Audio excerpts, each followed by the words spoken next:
Good morning, everyone. First of all, I'm very honored to be here. And I would like to give my thanks to all of the organizers and everyone involved. My name is Cor Steging. I'm a PhD student from the University of Groningen from the Netherlands. And as part of the National Hybrid Intelligence Center, our aim is to combine human and machine intelligence. So to expand human intellect rather than to replace it. And one of the challenges that we face is explainability. And though I personally am by no means an expert in the field of law, because my background is in AI and I worked as a machine learning engineer in industry, but what I do know is that explainability is also one of the most crucial aspects in AI systems, in AI and law. Because if a system cannot be explained, it cannot be justified. Systems that cannot explain their decision making, therefore, seemingly have no place in AI and law. Current state of the art machine learning systems, on the other hand, like deep learning, are exactly examples of such systems that cannot explain their decision making. They are black box systems. And this is unfortunate because their performance in terms of making autonomous decisions is, of course, outstanding and beats standard knowledge driven methods. And this conflict between, on the one hand, the high performance and on the other hand, a lack of transparency has now led to the well known field of explainable AI. And using explainable AI techniques, the decision making process of such black box systems can be explained. And even though these methods are still far from perfect, they are making some substantial steps forward. But for us, however, this is where the problem starts. This is because explainable AI techniques have highlighted an interesting phenomenon. For example, using the LIME method, a wolf versus husky classifier is explained. And this classifier performed well in terms of accuracy. But when we take a look at the reasoning behind its decision making, we see something interesting. This husky here is classified as a wolf because there is snow in the background, a seemingly irrelevant detail. It should at least be irrelevant in the classification process. And this strange phenomenon arises even with high classification accuracies and has been shown time and time again. Think, for example, of adversarial attacks, wherein just a slight perturbation of an image can lead to drastically different predictions. And we refer to this phenomenon as systems that perform well, but for the wrong reasons. Explainability alone is therefore insufficient in our goals of AI and law. Explaining unsound decisions does not make it sound. Instead, we want something more. We want systems that perform well for the right reasons. What we want is we want responsible systems.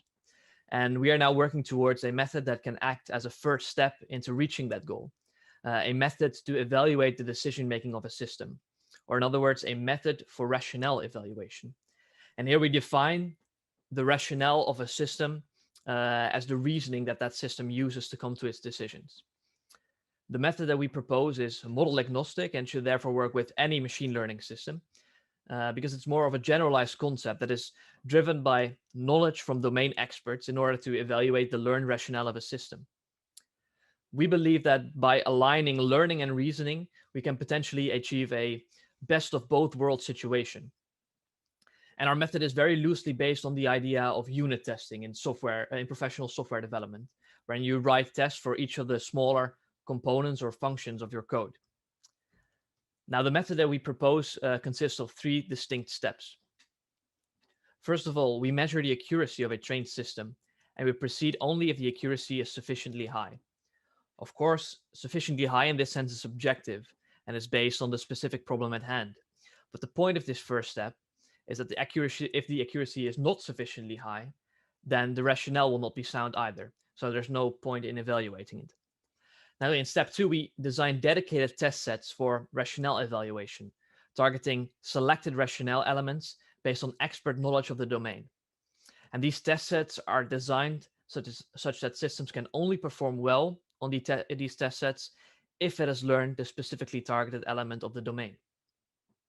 And lastly, we evaluate the rationale through the performance of the trained systems on these dedicated test sets. And furthermore, based on this evaluation, so based on this entire method, the training data can then be adjusted to improve the rationale, again, based on knowledge of the domain.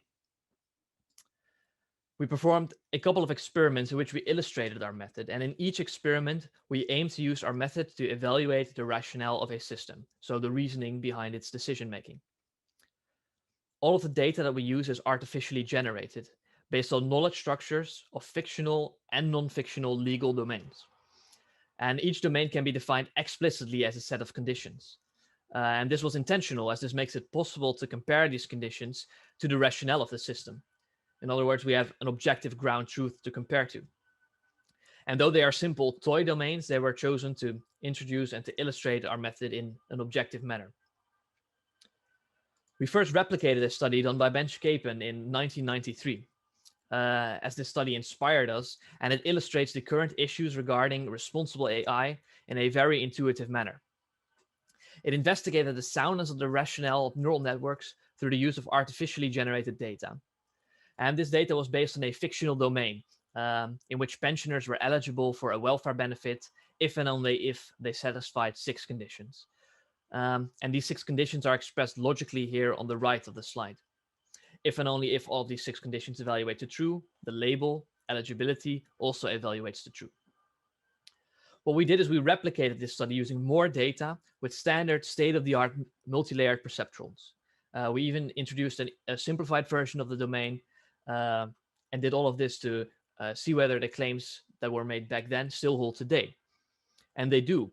When we train and test a neural network on these data sets, they initially attain very high accuracy scores of around 99% on this fictional welfare benefit domain. So step 1 of our method, which is checking whether the accuracy is sufficiently high, is therefore completed. According to the second step of our method, we generate 2 dedicated test sets, which are designed specifically to measure how well these 6 conditions are learned, or at least 2 of these 6 conditions. By testing trained networks on these data sets, which is step 3 of our method, we discovered that the system was unable to learn both of these conditions. Systems can therefore attain high accuracies while only really knowing 4 out of the 6 conditions that define the domain. And even with modern MLPs, multi-layer perceptrons, with more data and by simplifying the domain, the same results still stand. We have high accuracies while not knowing all of the conditions that define the data. Or in other words, we have an unsound rationale.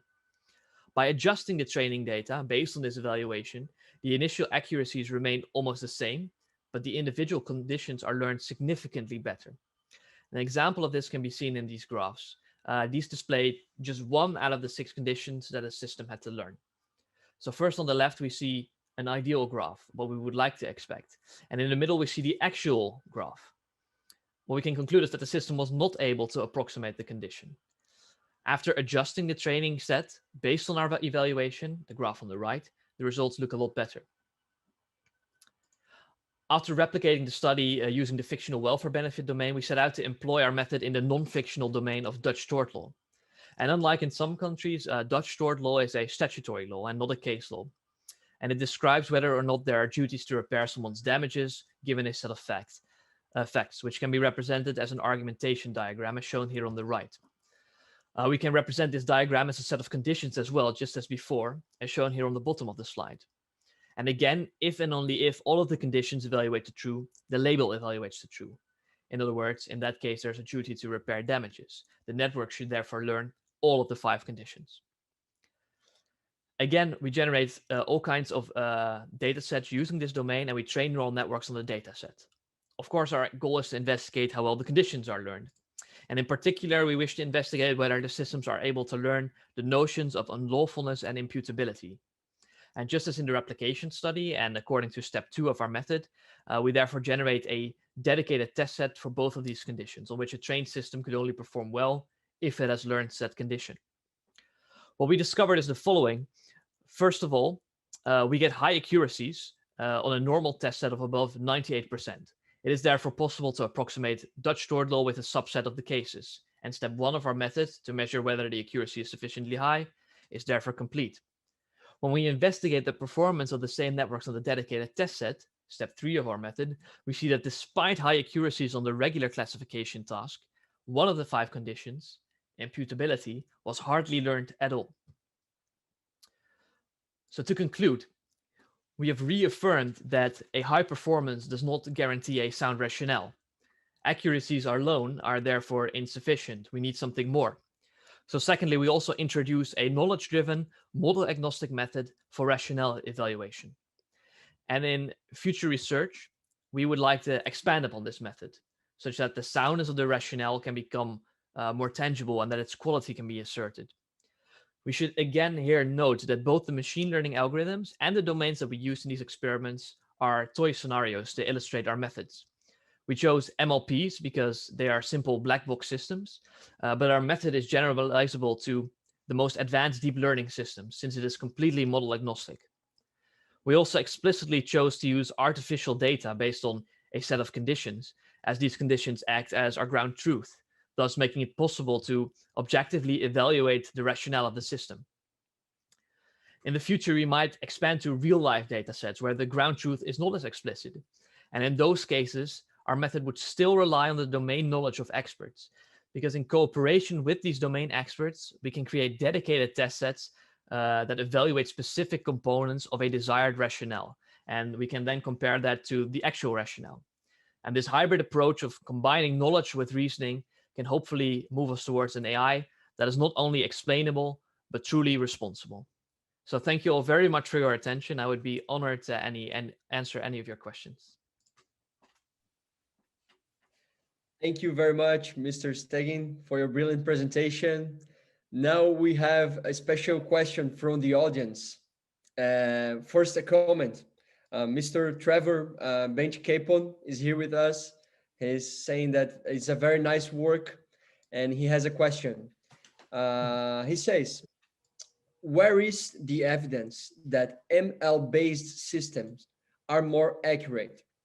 Generally report success around 80% against 90% for traditional methods. They are quick, but not more accurate.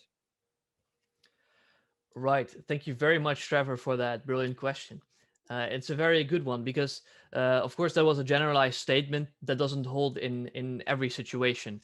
Of course, when we expand our view beyond just law, we see that in things like computer vision, speech recognition, all these other kinds of domains, machine learning works significantly better than standard good old-fashioned AI.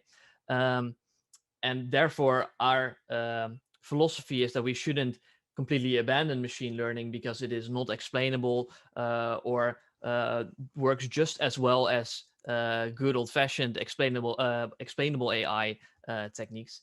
So therefore, we wish to investigate these very deep and at the moment state-of-the-art systems so that we can use this as well. But thank you for your question. Thank you, Mr. Stegin. Now you have 1 minute for final words. All right. So I would again like to thank everyone involved in the IKIL, so the organizers, the speakers, and of course also the audience for listening. Furthermore, I would like to give my thanks to the co-authors of this paper, to Bart and Celia, also to the Hybrid Intelligence Center for making this work possible, and of course a special thanks to Trevor Bench-Capon for inspiring us. We aim to continue our work on this method of rationale evaluation such that we can move forward towards AI that is both explainable and responsible.